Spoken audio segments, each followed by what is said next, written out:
दोस्तों फिर से एक बार बिहार में वोटिंग का गिनती शुरू हो गया और मैं आप सभी को बता दूं कि अभी तक एनडीए सबसे आगे चल रहा है। महागठबंधन को काफ़ी पीछे छोड़ते हुए नजर आ रहा है एनडीए। और बात करते हैं कि हॉट सीट जैसे कि खेसारी लाल यादव, भोजपुरी एक्टर्स जितने भी चुनाव लड़ रहे थे उनके बारे में तो मैं आप सभी को बता दूं कि खेसारी लाल यादव छपरा विधानसभा से अभी काफ़ी आगे चल रहे हैं।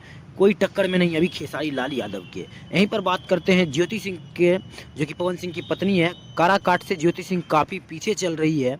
अभी तक आगे आने का कोई संभावना नहीं है, उनको आगे देखा जाए। और बात करते हैं रितेश पांडे के बारे में, जो कि रितेश पांडे भी जनसुराज की तरफ से चुनाव लड़ रहे हैं। तो रितेश पांडे भी आगे चल रहे हैं, लेकिन कभी कभी पीछे हो जा रहे हैं। आगे पीछे रितेश पांडे कर रहे हैं। और बात करते हैं बीजेपी के एक जानी मानी एक्ट्रेस जो कि काफ़ी चर्चा में रही, मैथिली ठाकुर। तो मैथिली ठाकुर के बारे में बात करते हैं। मैथिली ठाकुर भी अभी अपने विधानसभा क्षेत्र से काफ़ी आगे चल रही है। और मैथिली ठाकुर भी अभी आगे चल रही है। मैथिली ठाकुर अभी पीछे नहीं हुए अभी तक। अभी फिलहाल मैथिली ठाकुर आगे ही चल रही है।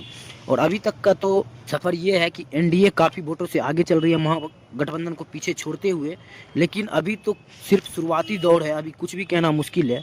अभी तो टेलर है, फिल्म पूरा बाकी है। लेकिन अभी तक का बात ये है कि एनडीए काफ़ी वोटों से आगे चल रही है महागठबंधन को पीछे छोड़ते हुए।